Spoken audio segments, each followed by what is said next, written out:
Sandra, vamos a estar en caso clínico un paciente de reumatología. La idea es que no vamos a discutir el caso clínico como tal. Lo que queremos es aprovechar la oportunidad de un paciente con un fenómeno de Raynaud muy severo para hacer una revisión sobre el fenómeno de Raynaud. Es un tema que habitualmente no se revisa y como que, digamos, la gente no tiene la noción que puede ser tan severo, ¿de acuerdo? O sea, la idea no es discutir la historia clínica porque es un caso muy claro de lupus, digamos, con todos los criterios floridos, con un síndrome antifosfolípido florido, que todo el mundo, digamos, unos diagnósticos claros, o sea, no hay una duda diagnóstica, sino el tema básicamente es discutir y profundizar sobre la importancia del fenómeno de Raynaud y la importancia del tratamiento oportuno. De hecho, los que tuvieron la oportunidad de conocerlo, este chiquito en piso, se dieron cuenta que empezó con las lesiones y realmente probablemente no se visualizó la severidad que iban a tener esas lesiones cuando empezó con el fenómeno de Raynaud. Lo que queremos es enfatizar en eso, entonces no va a haber discusión del caso como tal, porque es un caso claro, con un diagnóstico claro, sino que queremos aprovechar la oportunidad para que conozcan un poquito más sobre el fenómeno de Raynaud, que es un tema que casi no se revisa. Bueno, buenos días, mi nombre es Sandra Zambrano, yo soy residente de pediatría y como la doctora Guarnizo bien lo decía, la idea es hacer revisión de un tema que si bien la epidemiología no es significativa a nivel mundial, sí el pronóstico y el hecho de no realizar un diagnóstico oportuno y brindar un tratamiento adecuado, pues el desencadenante va a tener unas consecuencias muy importantes para ese paciente que muchas veces pues son irreversibles y que incluso pueden llegar a generar la mortalidad del niño que lo padece. Entonces, para iniciar queremos comentarles que nuestro paciente es un niño masculino de 14 años, procedente de Ibagué, Tolima, que ingresó aquí a la Fundación Cardioinfantil el 19 de julio del presente año. Este niño de entrada tenía un diagnóstico el cual se había realizado en el año 2015 de un síndrome antifosfolípido con anticoagulante lúpico y anticardiolipina positivos. Además él debutó con una trombosis venosa profunda a nivel femoral, popliteo y de tibial posterior. En el año 2016 se le realizó el diagnóstico de un lupus eritematoso sistémico con criterios inmunológicos dado por ANAS, anti-RO, anti-LA y anti-DNA positivo, además de hipocomplementario. A nivel renal presentó síndrome nefrótico y una nefropatía lúpica, y a nivel de criterios hematológicos dado por leucopenia, linfopenia, anemia y vasculitis. Este niño concomitantemente presentaba un fenómeno de Raynaud secundario que en julio de este año presentó, digamos que su manifestación más grave, y por esas razones que queremos ahondar en este tema y es lo que vamos a hacer en esta presentación. Bueno, el menor ingresó al servicio, él ingresó por consulta externa, llegó con actividad lúpica, presencia de lesiones vasculíticas sacrales a nivel de miembro inferior y el miembro superior, como lo podemos evidenciar en estas imágenes. En estos fotitos lo que queríamos mostrar, o lo que queremos mostrar es en el momento en que él llega, así fue como consultó, y por esa razón fue que se remitió al servicio de urgencia. Fíjense una cosa, y es que acá las lesiones vasculíticas habitualmente son en los pulperos, que es una de las cosas que queremos señalar. Fíjense la diferencia entre vasculitis y vasculopatía. Miren la cianocitis, ¿sí? Es una de las pequeñas cosas que nos va a permitir diferenciar que esto era por un fenómeno vascular. Fíjense cómo está acá, morado. Y el pulpero en este momento estaba respetado. Acá es cianoso, ¿sí? Miren la diferencia de las lesiones que tenía acá. O sea, son dos lesiones diferentes. Una es que cierra el vaso y la otra es por inflamación que produce ruptura.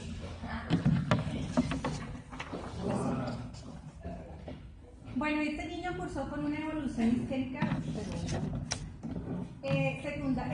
secundaria al síndrome fosfolípido y el fenómeno de Raynaud. Entonces, esta serie de imágenes lo que nos muestra fue la evolución que él presentó. Estuvo en el servicio de hospitalización durante aproximadamente 14 días, y esta fue la evolución con respecto, como nos decía la doctora Guarnizo, digamos, a la manifestación y al compromiso que se iba presentando por su lesión vasculítica secundario a los dos. Entonces, de entrada vamos a decir y aclarar de que esto es un fenómeno de Raynaud secundario, donde no solamente es el fenómeno como tal, sino que también sumado al síndrome antifosfolípido que él cursaba y que se había diagnosticado desde 2015, hizo que este proceso pues fuera, digamos que mucho mayor y por eso llegamos, digamos que a una lesión tan mayúscula como las que presentamos a continuación.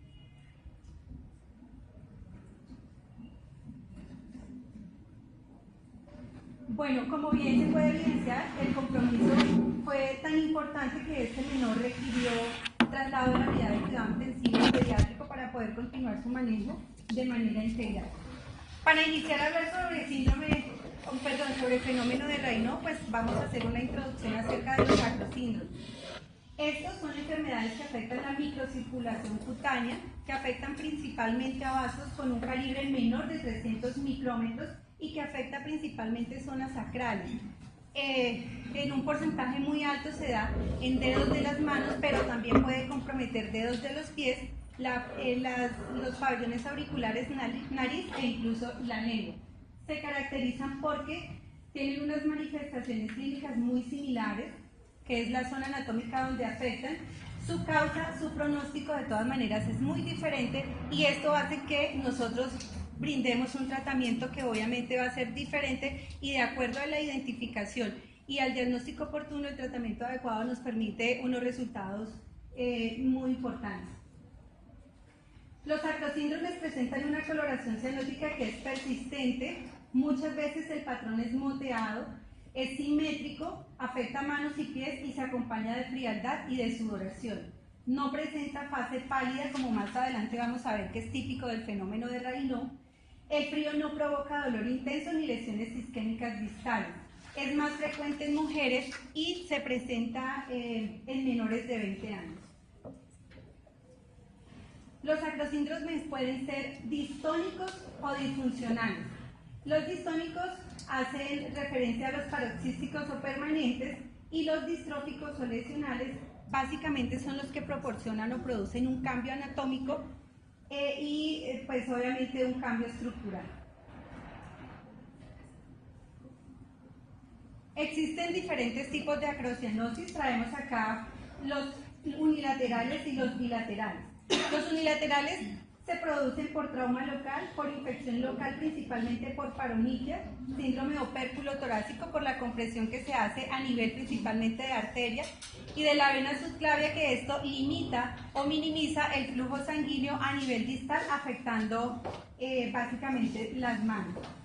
El síndrome de túnel carpiano, la distrofia simpática refleja, tromboembolismo de arterias de arco plantar y tumores cervicales que comprometen las raíces neurovasculares. A nivel bilateral, las acrocianosis benignas de la infancia, la quemadura por frío, distrofia simpática refleja, hipoxia, cardiopatías congénitas, púrpura fulminans y feocromocitoma. Bueno, en esta tablita queremos resumir las principales características o manifestaciones clínicas y los desencadenantes que lo producen. Entonces, el fenómeno de Raynaud se caracteriza porque es de aparición súbita, es transitorio, recurrente, se asocia muchas veces a dolor, presenta unas fases sucesivas que pueden ser 2 o 3 y más adelante lo miramos y se desencadena básicamente por dos cosas, por frío o por situaciones de estrés. La enfermedad de Perger es una tromboflebitis superficial, es migratoria, produce claudicación en reposo y puede llegar a úlceras isquémicas cuando el trombo hace una oclusión importante y básicamente se produce como consecuencia del cigarrillo. La perniosis son máculas, pápulas o nódulos eritematosos o violáceos, se presentan generalmente en los espacios interdigitales, generan mucho prurito y quemazón y se manifiesta 12 a 24 horas posterior a frío o a una exposición a áreas muy húmedas. La eritromelalgia es un eritema acompañado de calor, sensación de quemazón, dolor, dura pocos minutos y es bilateral, también se exacerba con el frío. El lívido reticular es como una red, por eso se llama así, es una red de color cianótico, como un azul, que se presenta básicamente en miembros inferiores. Este se exacerba también con el frío, pero la presentación es mucho más prolongada en el tiempo. Estas imágenes nos permiten diferenciar entre uno y otro de los sacrosíndromes que anteriormente mencionamos. Bueno, entonces como bien miraron en la imagen anterior nos podemos confundir, ¿no? Miramos por ejemplo que son muy similares, la zona anatómica también es la misma, pero fíjense ustedes que el desencadenante, aunque puede llegar a ser muy parecido, el pronóstico y el tratamiento difieren entre uno y otro, y es allí la importancia de reconocer a qué acrosíndrome es en el que nos estamos enfrentando. Fenómeno de Raynaud. Bueno, entonces, para hablar de este fenómeno vamos a ir un poquito hacia la historia. La primera persona que habló sobre este fenómeno fue Maurice Raynaud. Este señor, en el año de 1862, asoció este síndrome a una asfixia local y él describía que básicamente se asociaba a un daño del sistema nervioso periférico. El doctor Thomas, en el año 1930, concluyó que la falla local se derivaba no solamente de un daño del sistema nervioso periférico, sino que habían otras causas que también lo podían ocasionar. Y entonces de pronto nos dio como una visión mucho más amplia acerca de las posibles etiologías que lo ocasionan.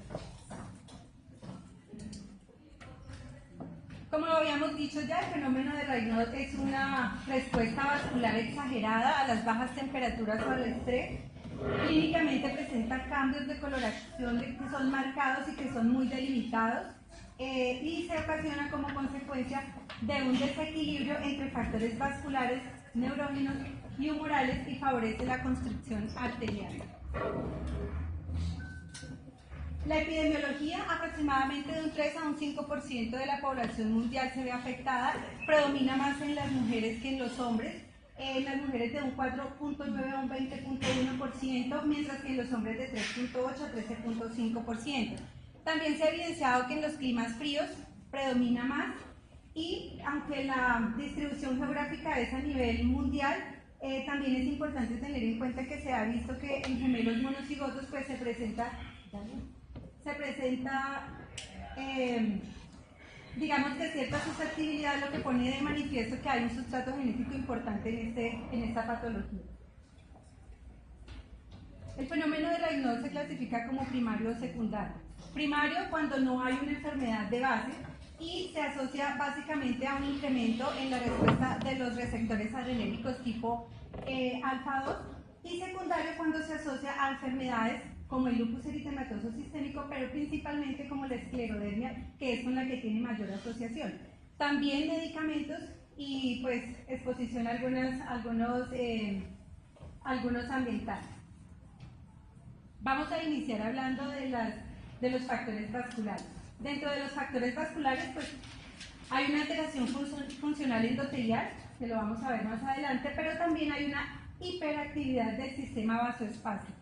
Esta hiperactividad básicamente se da porque anteriormente lo habíamos dicho, los alfa-2 adrenérgicos se hacen, digamos que hacen su participación importante, pero también la endotelina 1, la tirosinasa sinasa, la angiotensina 2, la serotonina, y todo esto con un desequilibrio que se amplifica al coexistir alguna afectación de sistemas vasodilatadores, principalmente de óxido nítrico y de la prostaciclina, hacen que la vasoconstricción sea mucho más importante, y por eso pues se exacerba todo el proceso isquémico acral. La reactividad normal de los vasos sanguíneos, pues el músculo liso vascular tiene grados variables de contractilidad, eso de acuerdo al sitio anatómico donde se encuentra, y puede llegar a ser tan alto como a nivel de las arterias coronarias o tan bajo como a nivel de las arterias pulmonares. Además, hay una activación de las células del músculo liso por parte de los agonistas vasoconstrictores, y esto genera un cambio también ocasionado por el entorno, es decir, por la isquemia que se está produciendo, que produce una reducción drástica de la actividad miogénica.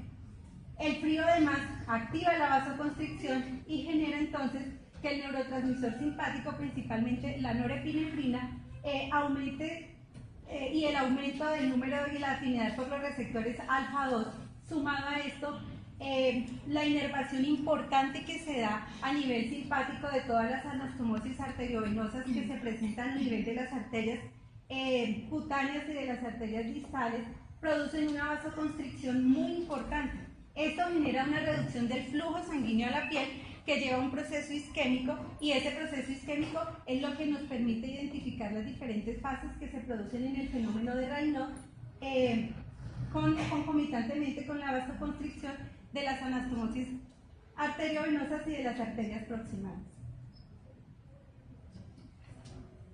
Bueno, anteriormente habíamos dicho que a nivel vascular también había una participación importante de las células endoteliales y esto básicamente es porque el óxido nítrico que se deriva del endotelio contribuye a la inhibición tanto de la contracción como de la proliferación y de la migración del músculo liso, pero además también disminuye o inhibe la adhesión plaquetaria a los linfocitos y neutrófilos de la superficie endotelial. Esta es una imagen donde nos permite visualizar las anastomosis arteriovenosas, que son muchísimas, que son muy importantes en este fenómeno y que básicamente cuando hay una vasoconstricción importante, toda esta irrigación se ve afectada. Dentro de los factores neurógenos tenemos que el sistema nervioso autónomo pues, cumple un papel muy importante en la termorregulación. Cuando hay una disfunción tanto del sistema simpático como parasimpático y las fibras sensitivas aferentes que están unidas o que se encuentran a nivel de la unión neurovascular, eso promueve que haya menor liberación de los neuropéptidos vasodilatadores. Dentro de ellos tenemos el péptido intestinal vasoactivo, el neuropéptido Y, la neurocinina A, la sustancia P, el péptido relacionado con el gen de la calcitonina, y pues todo esto va en contra de lo que, pues en contra de la patología, porque lo que conlleva es a una mayor vasoconstricción.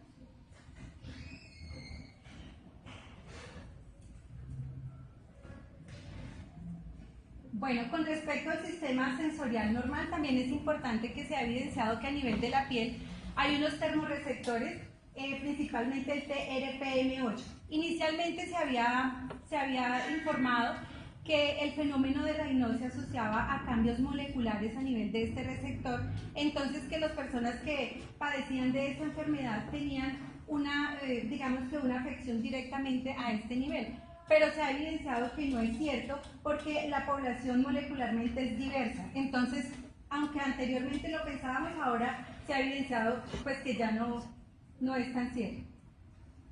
Como ya lo habíamos dicho, los subtipos de receptores alfa-2 son tres. Está el 2A, el 2B y el 2C. El que está asociado directamente con el fenómeno de Raynaud es el 2C, porque este es el que cumple una función termorreguladora importante.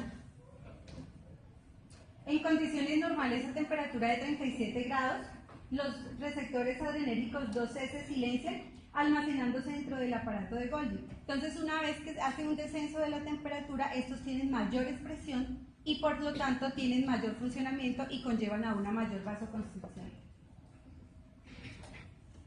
Bueno, las crisis realmente, cuando es un fenómeno de Raynaud primario, ellos cursan con, digamos, episodios leves, aunque son recurrentes y cada vez que están expuestos a un nivel de estrés muy alto o a mucho frío, pues obviamente lo van a hacer, pero puede incluso llegar a desaparecer hasta un 64%, que es un porcentaje bastante alto.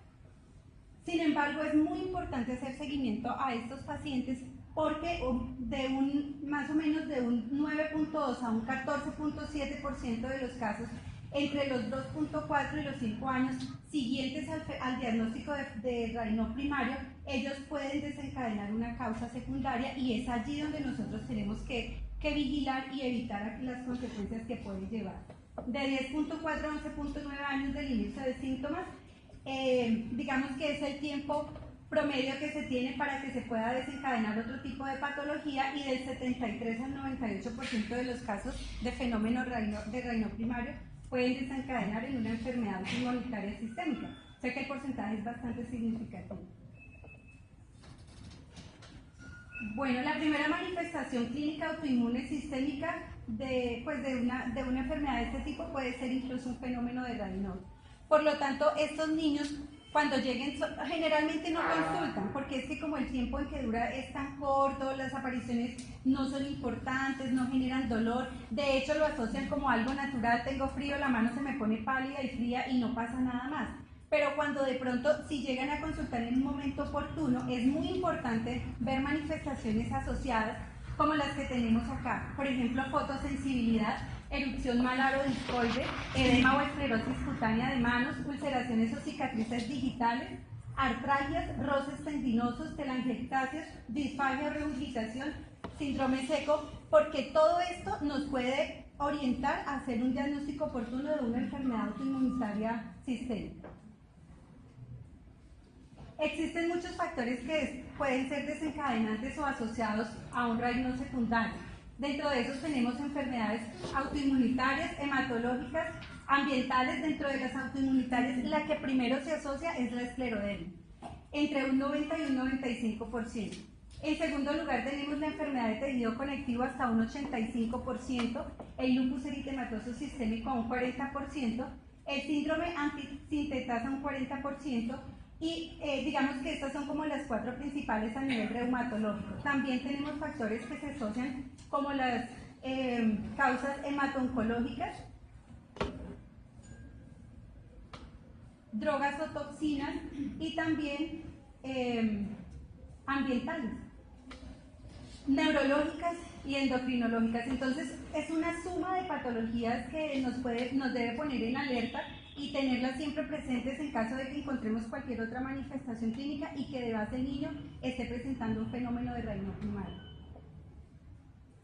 Lo que yo les decía anteriormente, muchas veces los encontramos ya en una fase muy avanzada donde ya hay presencia de ulceración digital, necrosis, incluso es un riesgo que es un riesgo para la vida de ese niño, pero generalmente todas estas asociaciones y todas estas complicaciones son de fenómeno de reino secundario, porque el fenómeno de reino primario generalmente no produce todas estas afecciones.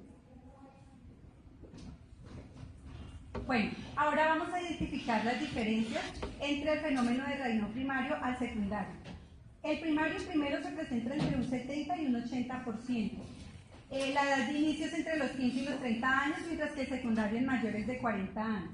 El primario se presenta más en mujeres, la presentación es simétrica, no presenta dolor, no hay lesión a nivel ungueal, la enfermedad vascular periférica no se presenta, los ANAS pueden ser negativos, pero hasta un 10% pueden ser positivos también, y otros laboratorios como la PCR, el BDRL son normales.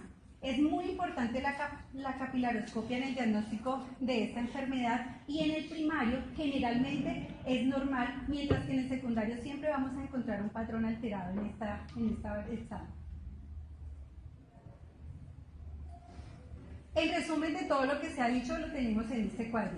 Entonces, el fenómeno de Raynaud tiene unos cambios moleculares, como el aumento de la actividad de los receptores alfa-adrenérgicos, el aumento de la endotelina 1, que es un potente vasoconstrictor, la disminución de la actividad del óxido nítrico, que es un potente vasodilatador.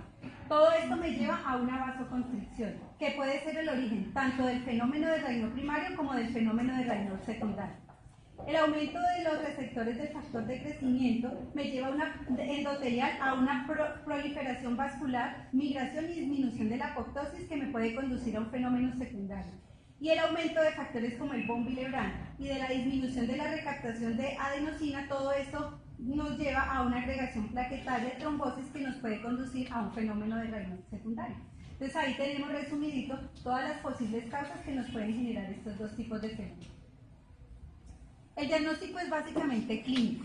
El paciente siempre nos va a manifestar alguna alteración a nivel acral. No siempre debemos pensar que solamente son los dedos de las manos y de los pies. Pero nos podemos dirigir por 3 preguntas muy sencillas.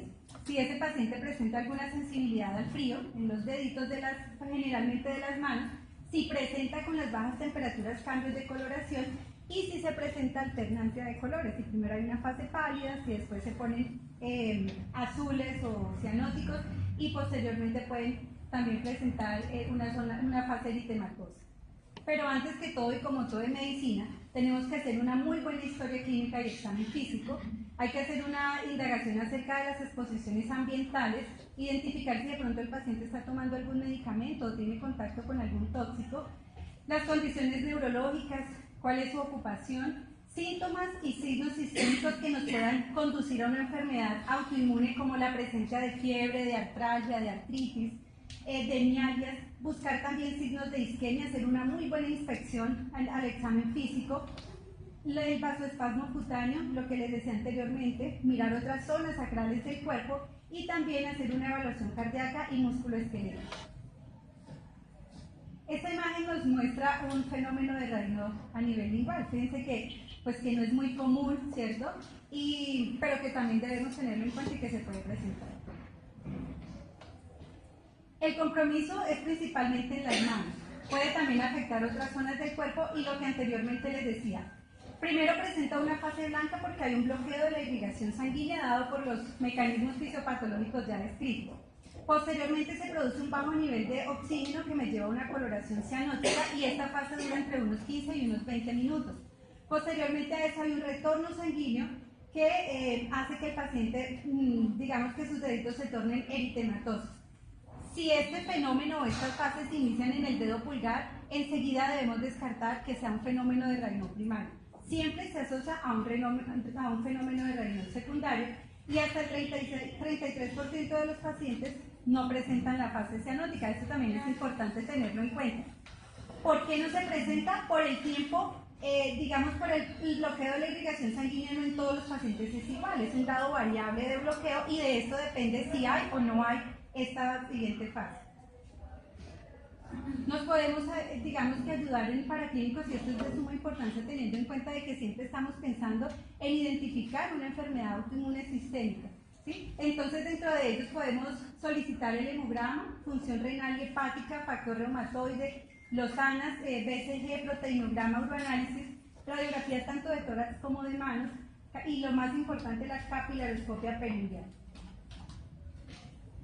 La capilaroscopia es un examen que tiene un rendimiento costo-efectivo muy importante. Realmente cuesta como 30.000 pesos, pero nos define el diagnóstico y no solamente el diagnóstico, sino también en qué fase en el cual se encuentra y qué medidas debemos tomar.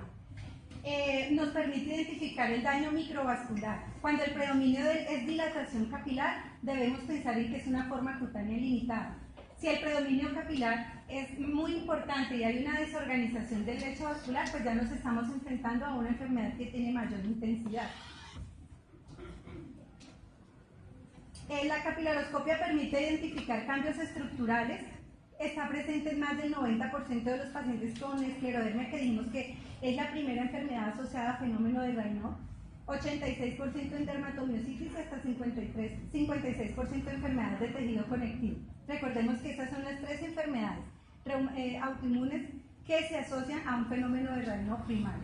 Y en ocasiones también en trabajadores que están expuestos a vibraciones importantes como las personas que trabajan con martillo neumático.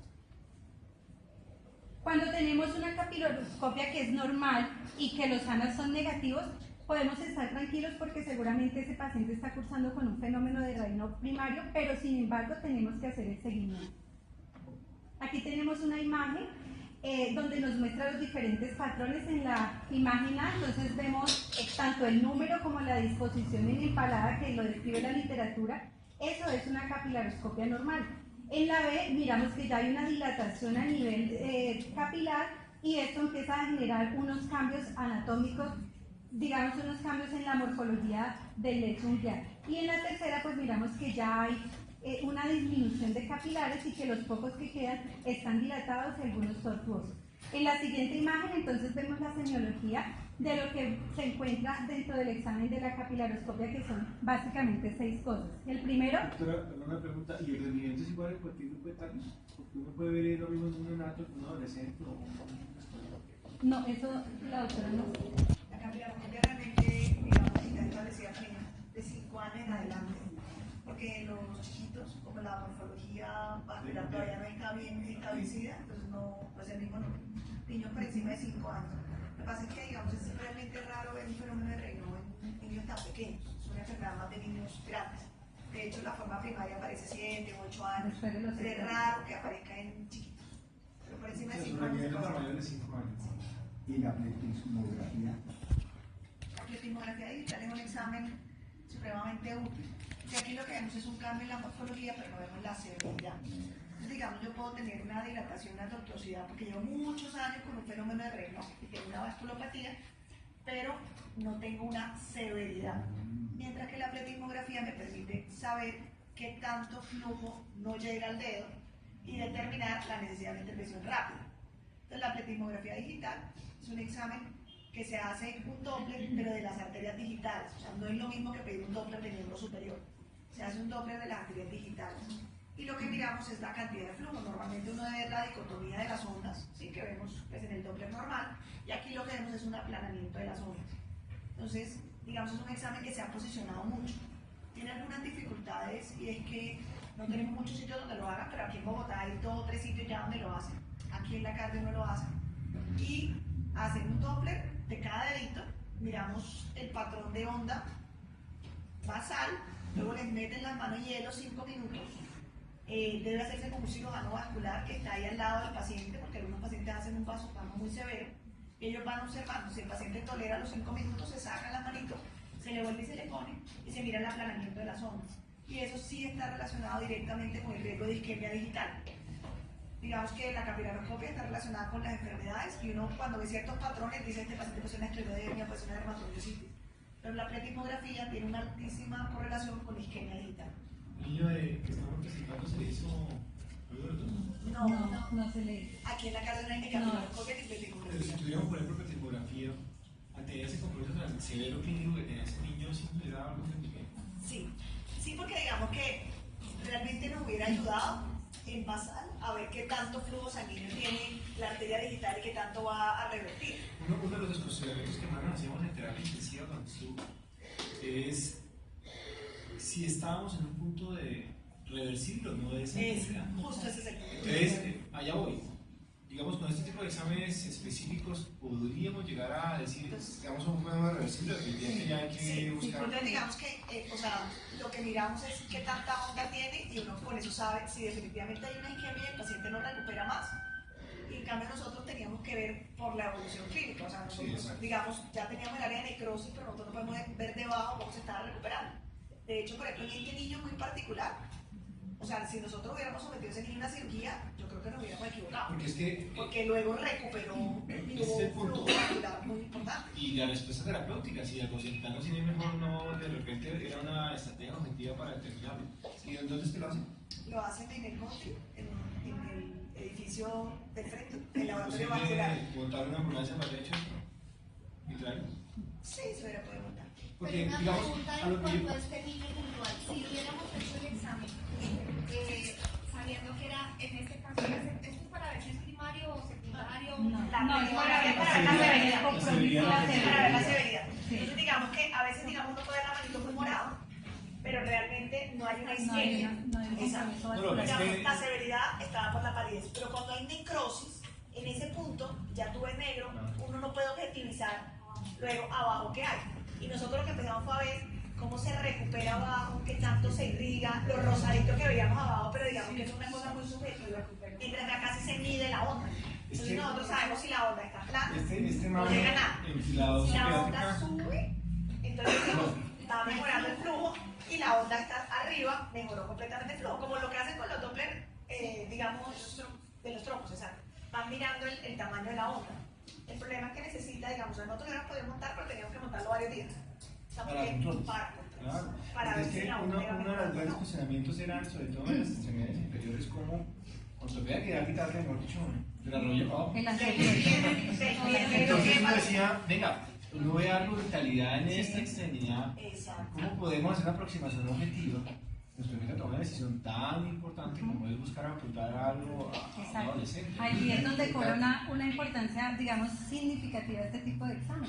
Porque lo que la doctora dice, en ese momento es ojo clínico, pero no tenemos la visualización directa de la parte vascular, cómo se encuentra. Ahora me da la impresión, desde un punto de vista de severidad perfecta, queda el riesgo, isquemia, y de una vez con esa prueba de 5 minutos bajo hielo. que Por se eso crea la hace un cirujano una vascular. una de isquemia La hace un cirujano vascular. Usted le puede hacer a residentes a poner una cangreja, qué cosa. Lo hace Lo mandan por el normalmente, presidente. digamos, a mí personalmente me gusta mucho el country y la razón es que la hace el cirujano vascular al lado, o sea, no la hace el técnico. Entonces, por ejemplo, nosotros tuvimos una niña con un síndrome de dedo azul, o sea, un solo dedo, la mandamos y cuando el cirujano le hizo, de una vez nos llamó y nos dijo, tiene aplanamiento, pongámosle nitroglicerina una vez, o sea, no leemos nada de flujo, y esa niña recuperó el dedo. O sea, cuando él la vio, dijo, la onda está completamente plana al medio ambiente, a esa no le exponen a nada más. A esa lo que hicimos fue revisar en los otros dedos los que no tenía morados, y la niña tenía una disminución de las ondas de flujo de toda la mano, pero ese era el que se le estaba muriendo. Y esa niña se manejó con nitroglicerina tópica, le fue súper bien y recuperó el dedo. Ahí el cirujano está ahí, mira, no es el test. La capilaroscopia nos ayuda a ver alteraciones estructurales, pero es un examen de consulta externa, ambulatorio. No es fácil a veces en consulta uno saber si el paciente tiene una acrocianosis o tiene un fenómeno de Raynaud. Sobre todo, digamos, cuando uno hace eso todos los días o el paciente vive en la montaña. Si el paciente vive en la montaña, a veces es difícil establecer la fase. Pero en ese paciente que uno no sabe, la capilaroscopia es súper útil, porque ahí sí el rendimiento vale 30.000 pesos, y tú le miras, si no tiene ninguna alteración, pues no hay sino que ponerle guantes y chao. Pero si el paciente tiene una alteración, vale la pena ampliar el estudio y continuar haciendo un seguimiento. Y la pletismografía es un examen para ver severidad y definir tratamiento y respuesta. Por ejemplo, son chiquitos, ya antes de quitarle el tratamiento le hacemos una pletismografía de control. Si el paciente está bien, porque revierte en un porcentaje muy alto al finalizar la adolescencia, se lo quitamos y ya. Bueno, entonces para continuar, vamos a entrar de ahora en el tratamiento. Entonces, lo primero cuando es un fenómeno de Raynaud primario, lo primero son las medidas que mejoren la calidad de vida del paciente. Básicamente, lo más importante es el control de la temperatura. Esos niños siempre tienen que utilizar los guantes. Si están en zonas muy altas, por ejemplo, acá a la consulta de reumatología llegan muchos niños de Boyacá, donde pues la temperatura es muy baja, entonces cuando están siempre sometidos, estos niños tienen que cargar sus guantecitos para toda parte, y eso hace parte de la educación del paciente, que es el pilar primordial de esta enfermedad. Buscamos es prevenir la isquemia tisular, disminuir también la intensidad de los ataques, en la medida en que se hacen mucho más repetitivos y pueden también ir incrementando en su severidad, pueden generar ya incluso molestias, porque posteriormente hacen dolor, y allí es cuando ellos consultan. Y también, pues, digamos que controlar la enfermedad subyacente cuando es un fenómeno de Raynaud secundario. Bueno, entonces, esto digamos que lo tenemos en general. Cuando en el pilar número 1, cuando tenemos un evento leve o un evento moderado, cuando nos enfrentamos a un Raynaud primario, podemos hacer, en la primera línea es el uso de los calcioantagonistas, y hay más evidencia en el uso del limfedipil. También podemos utilizar cuando los pacientes no lo toleran o de pronto tienen alguna, digamos, que no se puede utilizar, alguna contraindicación, utilizamos los inhibidores de la fosfodiesterasa 5 como el nitrato tópico. También hacemos uso de los ARA2 o de los inhibidores selectivos de la recaptación de serotonina. Ese es el primer pilar o digamos que la línea número 1 cuando nos enfrentamos a un Raynaud que es leve. Cuando ya es severo o cuando ya hay lesiones digitales, tenemos que hacer, en el leve, lo ideal es la monoterapia, calcioantagonistas y ya. Una pregunta. O sea, de una vez hacemos el diagnóstico y empezamos con manejo No. Escalón sería el manejo. No. Por eso anteriormente dijimos, el pilar del tratamiento del fenómeno Raynaud primario son las medidas preventivas. Y dentro de las medidas preventivas es el control de la temperatura y pues difícil, pero el control de los niveles de estrés también. Cuando ya nos encontramos a un evento que es leve o moderado, es decir, donde ya hay dolor, donde ya hay parestesia, donde ya hay algún grado de afectación en la calidad de vida de ese paciente, hacemos uso de la terapia farmacológica. Y la primera línea es los calcioantagonistas, los inhibidores de la fosfodiesterasa 5 o incluso los inhibidores de la recaptación de serotonina. En el segundo nivel, cuando ya tenemos eventos severos o cuando ya hay lesiones digitales isquémicas, entonces podemos, ya en este momento sí empezamos a hacer uso de la terapia combinada, donde utilizamos los inhibidores de la fosfodiesterasa 5 como el sildenafil con calcioantagonistas, y podemos también adicionar antiagregación plaquetaria, el número 1 y el que utilizamos siempre en las pílulas. En el tercer nivel, cuando ya nos enfrentamos a un evento que es severo, con lesiones isquémicas digitales a repetición, como nos pasó con nuestro paciente, pues allí ya podemos agregar, aparte de lo que tenemos anteriormente ya mencionado, agregar prostanoides, principalmente el epoprostenol o el hipoprost, o también hacer inyección local de toxina botulínica. Realmente la literatura no tiene estudios que evidencien una respuesta importante con la utilización de la toxina botulínica, por lo tanto no se utiliza en todas partes. Eso te iba a preguntar yo, ¿no hay evidencia para No. todas las intervenciones? Para la toxina no hay, pero esto que les estoy mostrando en este escalonamiento es lo que se tiene actualmente en el Colegio de Reumatología Mexicano para el manejo y abordaje del fenómeno del ¿El nivel de evidencia para...? Sí, realmente no.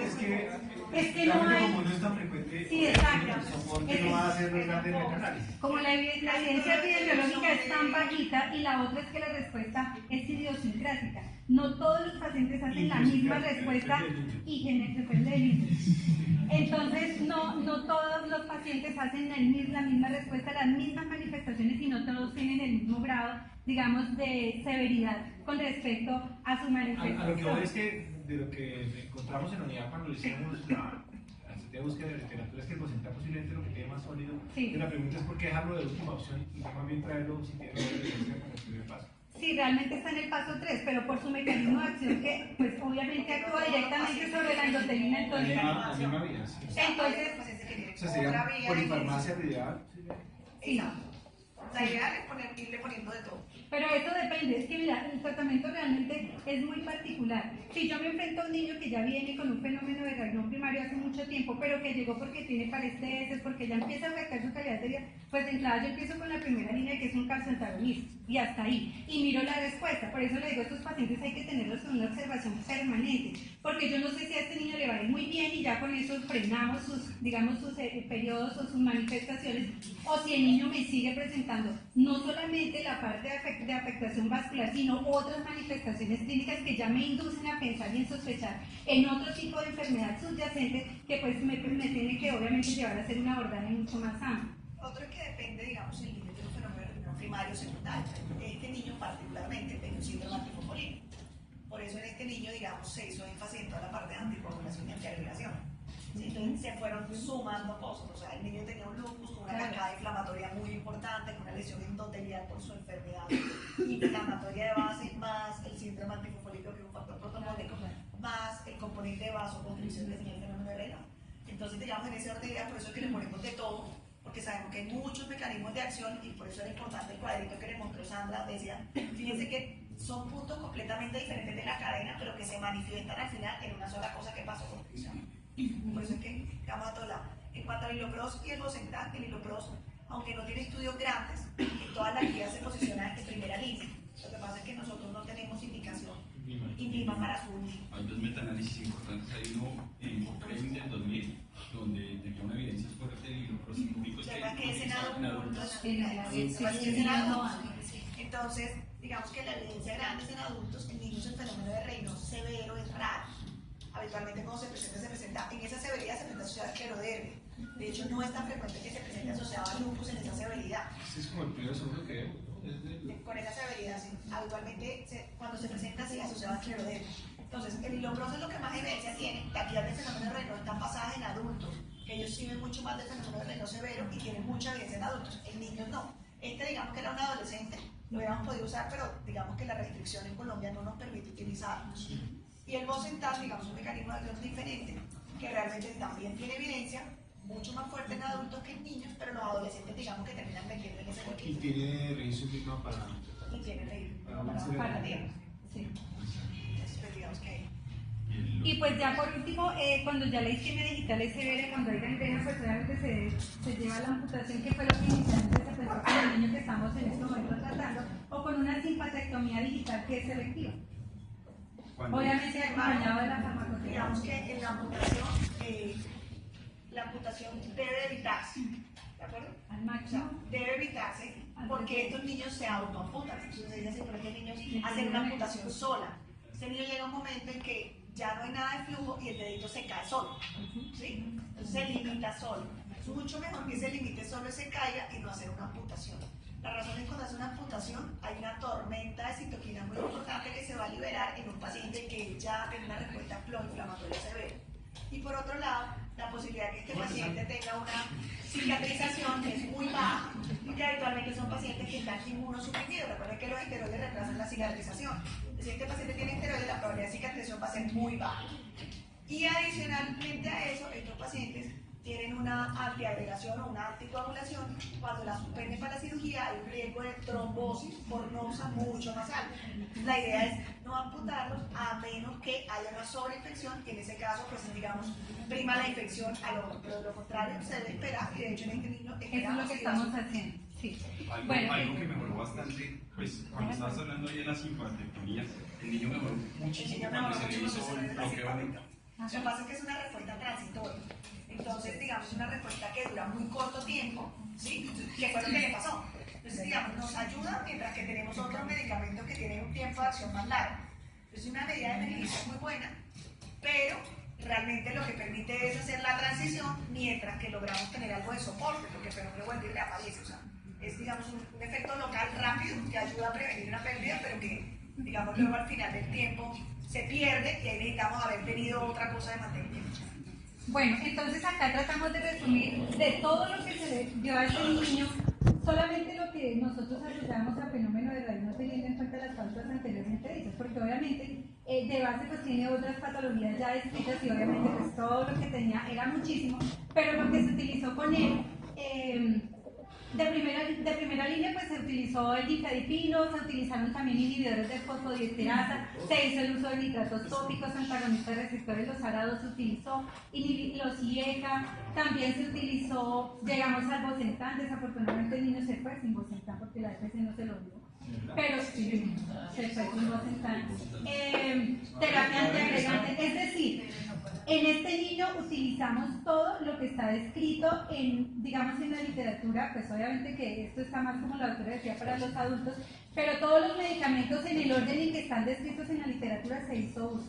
Afortunadamente la recuperación esta es la respuesta del menor al tratamiento, que fue muy positiva. Ustedes vieron la imagen del inicio y podemos ver esta, donde este niño estaba ya programado para hacer una amputación del antepié derecho, de los 3 deditos de la mano izquierda, y afortunadamente la vascularidad, digamos ese proceso vasculítico que estaba presentando respondió a todo el tratamiento, la perfusión mejoró significativamente, se le dio egreso sin amputación, y como la doctora decía, como no había ningún signo de infección, entonces este niño se dio egreso así para que él solito, en su proceso isquémico, pues se delimite la zona y posteriormente se haga la remodelación. ¿Será que puede apagar la luz? Póngale. O sea que el mensaje. El mensaje entonces, Yo ya me ortopedia. el mensaje es importantísimo Verónica, que siempre se reía de mí cuando decía que estaba bien. Miren la coloración de la uña. Digamos que la foto no nos ayuda mucho, pero fíjense el lecho unguial de esta uña está rosado. Es lo que les digo, que digamos que a nosotros nos tocaba pues mirarlo negro, pero es que antes estaba, pero nunca me ha creído, pero mira lo que tiene poca fe. No, mira, este pedazo lo vamos a recuperar, este pedazo de este dedo lo vamos a recuperar, este dedo recuperamos la mitad, recuperamos aquí, era todo esto está cianótico, recuperamos todo este medio pie, recuperamos hasta acá. ¿Doy fe de eso? Estaba hasta. Sí, todo el entendimiento. yo fui y lo vi, sabía que se fue bien, está súper lindo, y estos me cayeron encima. Pues bien, lo lindo, mira. Recuperamos, y mira la mano, todo lo que le recuperamos. O sea, sí, mira, esto acá, mira, está revascularizado, esto está revascularizado, esto está revascularizado, o sea, pero además se dice porque es por aquí. No, sí, ya tiene cita. La cita está para la próxima semana con la la doctora. próxima vez tomó la foto, se la trae contigo ahora. Bueno, no, eso es que probar este Raynaud no es cosa tan buena, pero si lo hacemos bien seguramente vamos a tener un buen final. Entonces, bueno, esto, ¿cuál es digamos que el mensaje principal? El diagnóstico principal de esto es que nosotros, digamos los internos que están acá y nosotros como residentes de pediatría, esta es la importancia del fenómeno de Raynaud primario que lo amerita.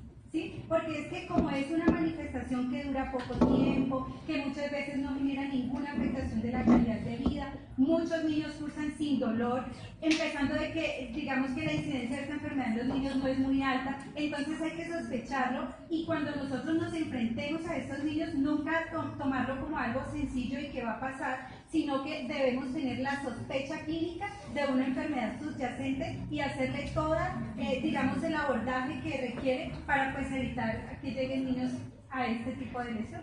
Muchas gracias.